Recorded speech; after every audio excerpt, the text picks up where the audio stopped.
Vive la vida, que nada te detenga. Vive la vida. Como siempre con el doctor Iramain, que nos va a estar enseñando y sobre todo también dando los tips necesarios. ¿Qué tal, doctor? Buen día. Buen día, doctor. Hola, buen día, ¿qué tal? Encantado de estar con ustedes nuevamente en su programa.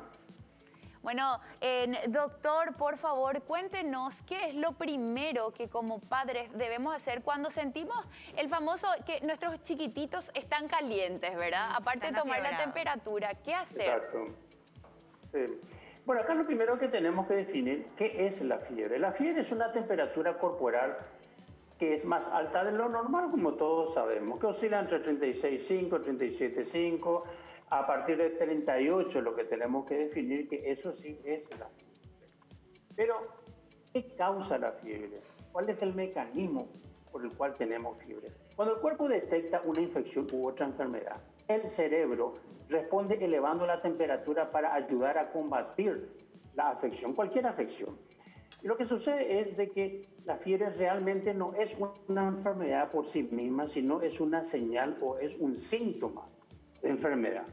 Entonces, hay una intención del propio organismo de defendernos. Existen unos soldaditos que que todos tenemos, que se llaman glóbulos blancos. Entonces, lo que hace el organismo es aumentar la capacidad de estos glóbulos blancos para defender y tratar de destruir esas bacterias, esos microorganismos invasivos que están dentro del cuerpo. Lo que sucede a veces es de que la fiebre genera una incomodidad en los niños, en el paciente. Y por otro lado, también es importante destacar de que la fiebre aumenta la necesidad de líquido. Por eso cuando hay una fiebre, y sobre todo cuando hay una fiebre alta y repetitiva, tenemos que hidratarle, darle líquido a los niños, porque la fiebre por sí misma genera un aumento de las pérdidas insensibles de líquido. Es decir, que puede generar una deshidratación. Y eso es algo muy importante, pero también en pediatría sobre todo, y eso quiero señalar y puntualizar muy bien. La gran mayoría de las causas de la fiebre son de origen viróxica, es decir, viróxica estamos hablando de benigno, bacteriano es antibiótico y es otra situación. ¿Cuáles son las señales de alarma que los padres tienen que tener en cuenta cuando hay un niño o una niña o un lactante con fiebre? Primero que nada, cuando hay decaimiento, poco apetito, está poco reactivo. ¿Poco reactivo qué significa? Cuando se está tratando de interaccionar con el niño y no responde a nada. Cuando el chico no juega, generalmente los padres nos dicen, doctor, no juega. Sí. O está jugando y está con fiebre. Cuando está inconsolable, es decir, cuando se le alza UPA y ni siquiera ahí se calla. Generalmente los chicos se callan porque es un signo de afectividad. Entonces, esos son un poco los signos de alarma, porque generalmente cuando la fiebre es causada por una infección virósica que es benigna, no hay ninguna de estas alteraciones. Es más, los padres nos dicen, doctor, está con 38,5, pero juega, tiene muy buen apetito, sin ningún tipo de problema. Entonces, eso es lo que tenemos que tener en cuenta. Y sobre todo si la fiebre es alta, por supuesto, bueno, ahí tenemos que llamar al médico enseguida o acudir a la urgencia.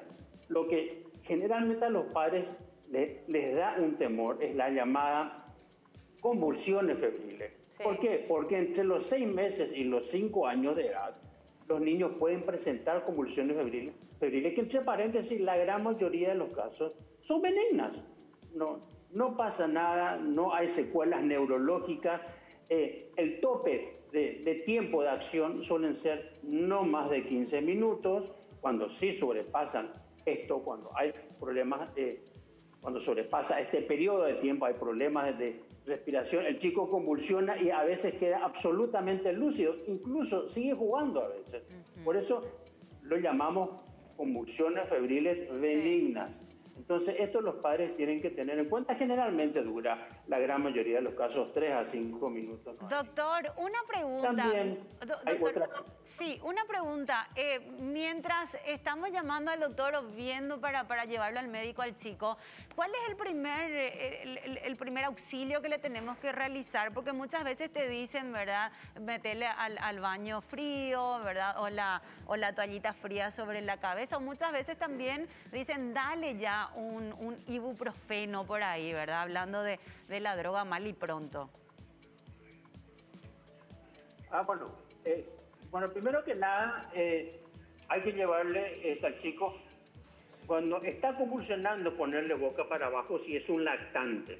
¿Por qué? Porque lo que sucede es que se estaba comiendo o se estaba ingiriendo algún líquido, puede atragantarse e ir ese contenido, ya sea sólido o líquido, a las vías aéreas inferiores, a los pulmones. es decir, al pulmón. Hay que ponerle, si es lactante, hay que ponerle boca para abajo.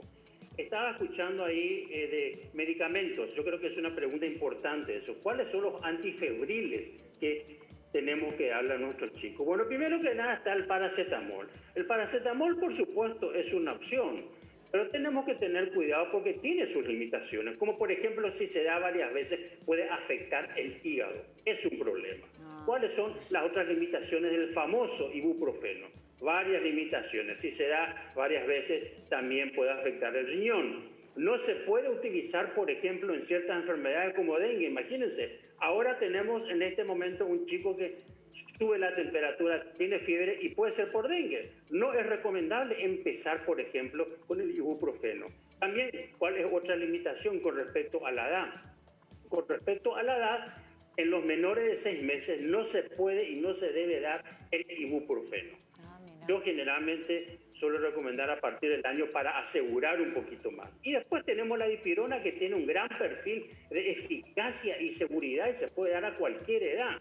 Nos ayuda muchísimo a los pediatras, sobre todo cuando hay una fiebre alta. Y también en casos de dengue, que generalmente es uno de los únicos que baja realmente la fiebre en el dengue, la dipirona, doctor, en ese sentido, y tiene muy pocos efectos colaterales. Sí, doctor, y quiero ir a algo más específico. Muchas veces los padres, cuando ya estaban sintiendo que los chicos estaban con temperatura, le dan estos remedios, algunos de estos que usted citó, y no les baja la fiebre, y luego ya recurren a los supositorios, que de alguna manera tienen una efectividad como un poquito mayor.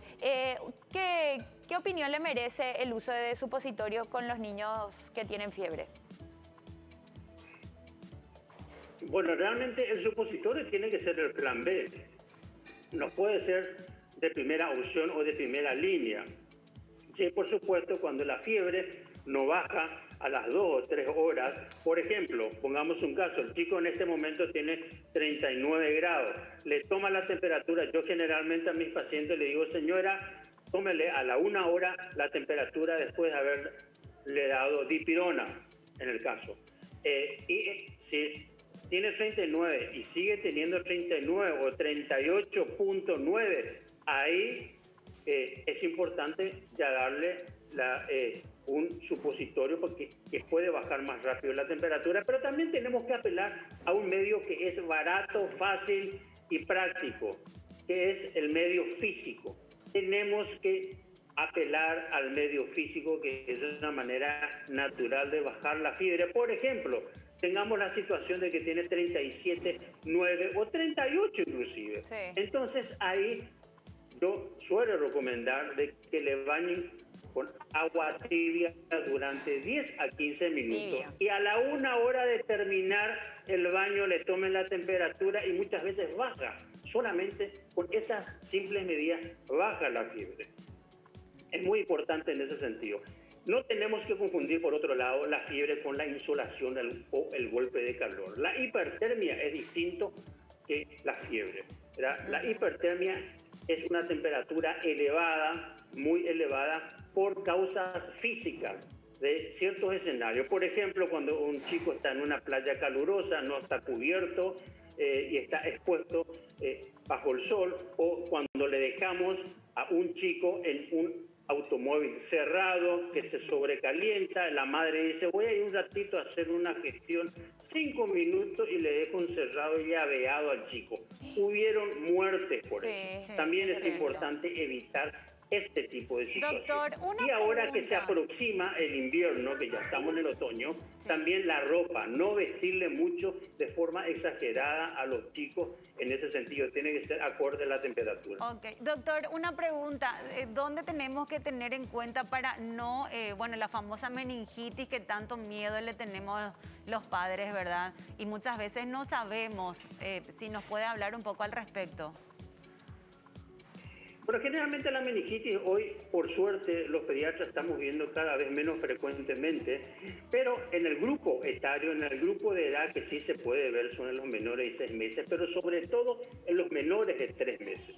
¿Por qué? Porque no están bien vacunados. Hoy, con el surgimiento de varias vacunas que evitan y combaten a la meningitis, por suerte casi es una patología, es una enfermedad en vías de extinción, ciertos tipos de meningitis, sobre todo porque hay varios tipos de meningitis. ¿Cuáles son los signos de alarma o probables sospechas que tenemos que tener cuando hay meningitis?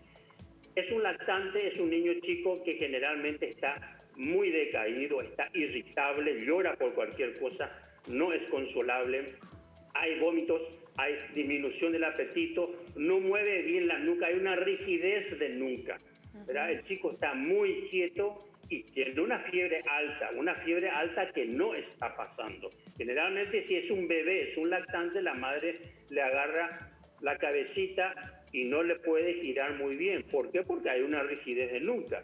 Entonces, es un cuadro que generalmente requiere de una atención de urgencia en ese sentido y sobre todo hay un impacto en el apetito que es muy importante, muy importante. Hay un rechazo de los alimentos sólidos y de líquidos. Entonces por eso tiene que haber una alta sospecha en ese sentido cuando hay una meningitis. Por suerte hoy hay pocos casos, pero en los lactantes chiquitos es posible y tenemos que sospecharlo cuando hay el primer pico febril. Cuando hay un primer pico febril hay que consultar con el pediatra, porque en pocas horas puede evolucionar. No le encuentran al pediatra, tiene que ir a una urgencia de cualquier hospital o sanatorio. Lo primero que hacer entonces, exactamente, doctor, ir a urgencia si es que no encontramos al médico justamente de cada chico. Le agradecemos mucho, profesor, doctor Ricardo Iramain, como siempre es un placer aprender con usted y también ir de alguna manera aprendiendo. Quisiera hacer un anuncio nada más. Como estamos hablando de fiebre, mañana va a haber un webinar gratuito para todos los pediatras. Yo sé que también, aparte de padres, están viendo pediatras acá.